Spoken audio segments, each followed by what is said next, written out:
Imagine this. Your world shatters when your husband drops dead from a heart attack. You're 32, alone with your 8-year-old daughter, drowning in grief. You call your parents begging for comfort, and your mom says, "We're at your sister's birthday party, can this wait till tomorrow?" Then, weeks later, they show up, not to help, but to demand half your husband's life insurance money. This is my story, and it's worse than you think. I'm Emily Harris, 32 years old, from Chicago. Just last week, my entire world shattered. My husband, Michael, died out of nowhere, 39 years old. Healthy, strong, and then gone in a flash. A heart attack in the middle of a work meeting. One minute he was texting me about dinner, the next I was identifying his body. Our daughter Sophie is only 8. She keeps asking if Daddy's still on a work trip. She doesn't understand yet, not really. Michael was everything to us. He made breakfast every morning, he picked her up from school. He'd run through the rain just to get her favorite snack. We met in college, stayed up all night talking, survived job layoffs, cross-country moves, and becoming parents. We built a real-life messy, beautiful, full of love. Losing him broke me, but what shocked me even more than the loss was how my own family treated me afterward. If you've ever had someone turn their back on you when you needed them most, keep watching, because this isn't just about grief. It's about betrayal, money, and what happens when a will reveals who your family really is. The night Michael died, I couldn't breathe. Sophie and I sat on the floor of our living room, crying so hard our bodies shook. She kept asking where Daddy went, and I didn't even have words. I didn't eat, didn't sleep. I was in shock. My hands were shaking so badly I could barely dial my parents' number. I just needed comfort. They've been married for over 40 years. I thought if anyone could help me survive this, it would be them. But when my mom picked up the phone, all I heard was loud music and laughter in the background. "Emily, we're at Lauren's 40th birthday bash," she said, like I was interrupting something minor. I told her, through sobs, that Michael had died. She paused for a second, then said, "Are you sure?" Like I'd joke about my husband dying. Like I was being dramatic. My dad grabbed the phone next, and the first words out of his mouth weren't, "I'm so sorry," or "How are you holding up?" No, his first question was, did Michael have life insurance? I felt the blood drained from my face.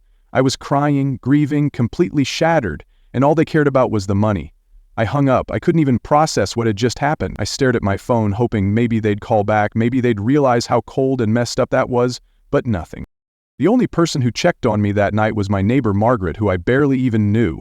She brought over warm food, gave Sophie a blanket, and sat with me on the couch without saying much. She didn't have to fix anything, she was just there. And somehow, that meant everything. My own parents didn't even call again that night. 2 weeks passed. I tried to be strong for Sophie, even though I barely had the energy to get out of bed. I handled the funeral alone. I dealt with the bank stuff alone. I answered every question from Sophie's school alone. Then, out of nowhere, my parents showed up at my front door. I opened it, heart racing, thinking maybe they'd finally realized how horribly they'd acted. Maybe they were here to apologize, to help, to be present. But no. They sat me down like it was some kind of business meeting. My mom crossed her legs, looked me straight in the eye, and said, "We're getting older, Emily. Our retirement fund isn't stable. And since Michael's life insurance is probably a good amount, we think it makes sense if you give us 50% just to help secure our future." I blinked, thinking I misheard her. But then my dad added, "And maybe 15% for Lauren, too. She's always struggled as an artist, it's only fair." Fair? My husband had died. I was a widow with a child and a broken heart, and they were sitting on my couch, talking about percentages like I'd just hit the Powerball. They acted like Michael's death was some financial opportunity. I felt sick. I could barely even look at them. I told them to leave. No yelling, no breakdown. I just stood up, pointed to the door, and said, "Get out." My body was shaking with rage, but I refused to let them see me cry. Not this time, not after everything. And as they walked out, my mom said, "You'll regret pushing family away when you're all alone." But I wasn't the one who pushed anyone away. They left me the second they chose money over love, greed over grief. That was the moment I knew my parents had never really been there for me, not when it mattered. Let me back up. Michael and I met at Northwestern University when I was struggling through an economics class I had no business being in. He was the cute TA who stayed late after sessions to explain things like depreciation curves in a way that actually made sense. At first, I thought I was just grateful, but over time, his patience, his kindness, his warm laugh, and those crinkly eyes when he smiled, won me over completely. We fell in love hard and fast. He proposed on graduation day. He slipped a ring into my diploma case and got down on one knee while everyone around us cheered. It was cheesy and perfect, just like him. We got married at 23, even though people said we were too young, too broke, too naive. But we didn't care. We were a team. He went on to get his MBA, landed a great job at a top financial firm in Chicago, and worked his way up, not because he was cutthroat, but because he genuinely cared about people. Numbers were his language, but so was empathy. After 5 years, we decided to start a family, but it didn't come easy. We went through 2 miscarriages and a failed IVF cycle that nearly broke both our hearts and our savings. We were ready to adopt when I found out I was pregnant with Sophie. The pregnancy was hard bed rest, daily stress, but Michael stepped up in every way. He worked from home, brought me breakfast in bed, rubbed my feet, and read baby books to my belly like Sophie could hear every word. When she was born, he cried more than I did, cradling her like she was made of gold. For 8 beautiful years, we were the kind of team people dream about. He learned how to coach her soccer team by watching YouTube tutorials. Even though he couldn't tell you what offside meant, he color-coded his calendar around her school events and never missed a single play, recital, or dentist appointment. But there were warning signs. Michael had chest pains he called just stress, and shortness of breath he brushed off as being out of shape. His doctor said his blood pressure was a little high but manageable. Exercise more, take some aspirin, avoid salt, they said. It didn't seem serious until it was. That Tuesday started like any other. He made Sophie her favorite dinosaur-shaped pancakes, kissed us both goodbye, and promised he'd be back in time for her art show. At 10:47 a.m., I got a call from his assistant, Jessica. Her voice was shaking. Michael collapsed during a meeting. They're taking him to Northwestern Memorial. I dropped everything and drove like my life depended on it. But I was too late. He was gone by 11:23. I am a massive heart attack, no chance to save him. Seeing his body in the hospital, still warm but lifeless, didn't feel real. I kept staring, waiting for him to open his eyes. Telling Sophie was the single hardest thing I've ever done. When she got in the car after school, she was so excited, asking, "Where's Daddy? He promised to come see my art." I pulled over, held her tiny hands, and told her as gently as I could that Daddy got very sick at work and the doctors couldn't fix it. He died today. Her blue eyes, just like his, filled with tears. "Does that mean he's never coming home?" she whispered. When I nodded, she let out a scream that still echoes in my chest. We sat on the side of the road, holding each other while the world kept spinning around us. The days that followed were a fog of funeral planning, insurance paperwork, and trying to be strong for Sophie. My parents barely called. The one time they did, it was to ask if the service would be formal or casual so they could plan their outfits. At the funeral, they came late. My mom acted like she was in a soap opera, fake crying behind oversized sunglasses. My dad kept checking his watch. Lauren scrolled through her phone the entire time. Meanwhile, Michael's brother Daniel flew in from Japan and didn't leave Sophie's side. He held her hand, cried openly, and stayed with us for days. Michael's coworkers shared stories about how he helped them during hard times, how he made them laugh, how he once gave up a bonus to help an intern keep her job. And yet, at the reception, I overheard my dad say to my Uncle Stephen, "Michael had good insurance, right? Emily's probably set for life like this was some kind of payday." I wanted to scream. And the worst part? My mom and Lauren didn't lift a finger to help. It was Michael's parents, Patricia and William, who stayed late, cleaned up, made sure everyone was okay, and even tucked Sophie in that night. 2 weeks later, the money grab happened, and everything changed. After I kicked my parents out of my house, I tried to hold it together, but it only got worse. Sophie saw their car at school and got hopeful. "Did they bring us something?" she asked. Then she looked at me and said, "Mom, did they ask about Daddy's money? I heard Grandpa talking about it at the funeral." I nearly broke. I took a breath and told her the truth. "Yes, Daddy made sure we're taken care of, but money doesn't replace people." She nodded and said, "I'd give it all back just to hug him again." That night, I called Daniel. He was furious, especially when I told him what my dad had said. He reminded me that Michael had been meticulous about protecting Sophie. He even told me to talk to David, our old friend and lawyer. When I did, David confirmed that Michael had made the will airtight. My parents had no legal claim. But that didn't stop them from trying. My dad left a voicemail demanding a family meeting at their house and told me to bring Sophie. I didn't want her involved, but she overheard and looked at me with those big blue eyes and said, "We should go, Mom." "I have an idea." She clutched a manila envelope and wouldn't tell me what was inside, just whispered, "It's from me and Daddy." I trusted her, but my stomach was in knots. Then I found something that changed everything. It was a letter from Michael, tucked into his legal files, written months before he died. It started with, "If you're reading this, my heart issues were worse than I told you." He explained that he updated the will to protect us, and ended it with, "Don't let them take Sophie's security. I love you forever." I read it 3 times, crying harder each time. That letter didn't just give me peace. It gave me power. The moment I stepped into my parents' living room, I knew something was off. It didn't feel like a family meeting. It felt like an ambush. The couch was full. My aunts and uncles were all there. Susan, Stephen, Ronald, and Nancy, all dressed like they were there for brunch, not about to divide up the remains of my husband's life. My dad sat back in his recliner like a king, arms folded, face unreadable. Lauren was next to him, scrolling on her phone like she couldn't be bothered to even pretend this mattered. Then he handed me a typed-up document. I glanced at it and nearly laughed. Edit was titled, "Proposed Family Support Allocation." They weren't even subtle. 50% of Michael's life insurance for my parents, 15% for Lauren. They had the full amount listed, broken down by decimal, probably dug up by Stephen, who worked in insurance. My stomach dropped. "You want 65% of the money Michael left for Sophie?" I asked, trying not to let my voice shake. My mom jumped in with her calm, condescending tone.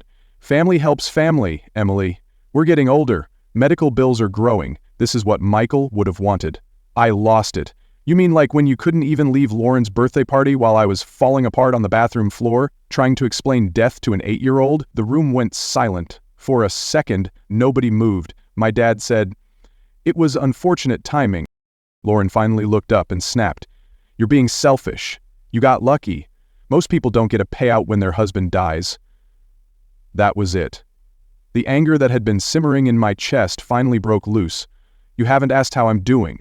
You haven't checked on Sophie. You've done nothing since Michael died except circle like vultures.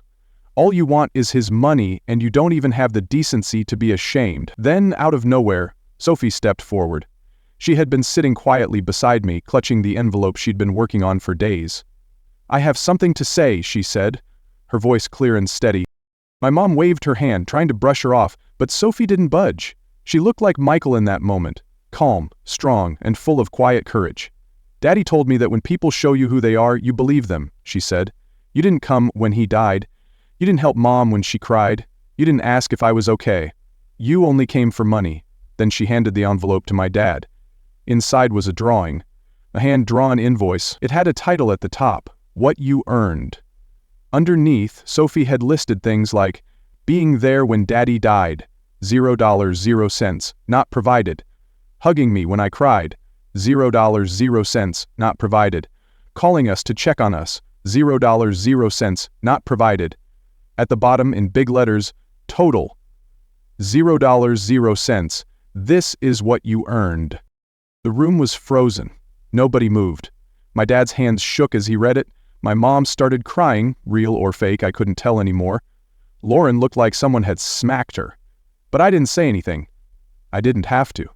Sophie, just 8 years old, had said everything that needed to be said. She had done what I couldn't. I took her hand, stood up, and looked at them all one last time. "We're done," I said, steady and calm. "Don't call. Don't write. Don't come near us unless you've changed. For real." Then we walked out, just the two of us, heads high, leaving behind people who didn't deserve to be in our lives. I didn't look back. I didn't need to. The silence in that room said more than any apology ever could. That moment changed everything. Sophie's little invoice, a handwritten piece of truth from an 8-year-old, hit my parents harder than anything I ever could have said.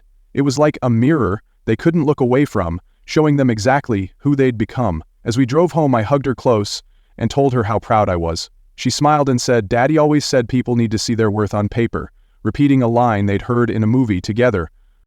My phone started lighting up with texts and voicemails from my parents, but I didn't answer. I had drawn the line, and this time, it was staying firm. Daniel, who had flown in early from Japan after I told him about the meeting, was waiting at our house.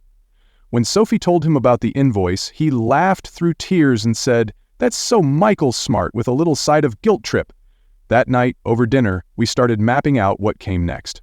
Daniel warned me not to get too comfortable. They might not give up that easily. But I wasn't scared anymore.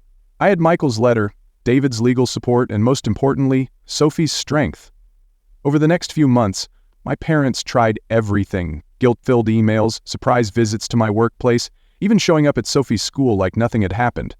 But I had already informed the school, and when my mom tried to approach Sophie, they stopped her cold. David sent a cease and desist letter, legally shutting down their threats to contest the will. Slowly, their attitude changed. About 3 months after Michael's death, I got a handwritten letter from them. No big apology, no dramatic appeal, just an honest admission that they'd let their fear and greed take over, and a quiet request to prove they could be better. I didn't jump to say yes. I showed the letter to Sophie, and she said, "If they're really sorry, maybe we can try." So on her 9th birthday, we met them at her favorite ice cream shop. It was awkward. No hugs, no deep talks, but they asked about her school, her drawings, her soccer games. They didn't bring up money, and they didn't push for anything. It wasn't perfect, but it was something. Over time, they started respecting the boundaries we set. No surprise visits, no guilt trips, no more talk about the past. A year later, at Michael's memorial, they showed up quietly with a photo album and stayed in the back. My mom whispered that she and my dad had started therapy. It wasn't redemption, but it was progress. Lauren, though, took longer. She trashed me online at first, posting vague comments about greedy sisters and family betrayal. But after a year, she reached out and asked to meet. Over coffee, she told me jealousy had clouded everything. "You were always the smart one," she said. "Michael's money felt like another thing you won and I lost." It hurt, but I appreciated her honesty. We're still not close, but the wall between us isn't as high now. Meanwhile, Sophie and I just kept healing. Daniel moved back to Chicago and took a teaching job so he could be nearby. Michael's parents, Patricia and William, stepped into their roles with love and grace, baking with Sophie, going to her school plays, and keeping Michael's memory alive in the most beautiful ways. Even Aunt Nancy and Uncle Ronald, who had been quiet before, became real supporters. And Lauren's daughter Ashley surprised me one day with a message: "I admire you. You stood your ground and protected Sophie. I hope I'm that strong someday." 2 years after losing Michael, Sophie and I visited his favorite lake spot. She skipped stones the way he taught her and said, "I think my invoice helped Grandpa and Grandma change. They listen now." I smiled, tears in my eyes. "Your dad would be so proud of you," I told her. And he would be. Because losing Michael didn't just break us, it revealed who our real family was. Daniel, Patricia, William, Margaret, our neighbor, Jessica, Michael's assistant. People who stepped up, showed up, and held us when we couldn't hold ourselves. The insurance money mostly sat untouched, used only for Sophie's college fund and our home, because Michael's true legacy wasn't money. It was love, it was kindness. It was teaching our daughter that standing up for yourself doesn't make you mean, it makes you strong. As Sophie said best, "We honor Daddy by being kind, but not letting people walk over us." I still cry sometimes. I still reach for my phone to text him before remembering he's gone. But grief doesn't run our lives anymore. We built something new, real, respectful, and rooted in truth. If you've ever been let down by family when you needed them the most, please know this: you're not alone. Setting boundaries isn't cruel, it's survival. And sometimes it's what leads to real healing. Share your story in the comments, hit like, subscribe, and remember, family isn't just blood, it's who stands by you when everything else falls apart. If you've ever felt like the people who should love you the most were the ones who hurt you the deepest, you're not alone. Drop a comment and tell me, have you ever had to choose peace over blood? I read every story, and I promise this is a safe place. Watch the next video for more real stories that don't hold back, and hit subscribe so you never feel like you're going through it alone. Because here's the truth, sometimes the people closest to you are the ones who hurt you most. But setting healthy boundaries isn't selfish, it's survival. You don't have to keep sacrificing yourself to earn love. Real love respects your limits. Healing starts when you stop begging for a seat at someone else's table and build your own, surrounded by truth, respect, and peace.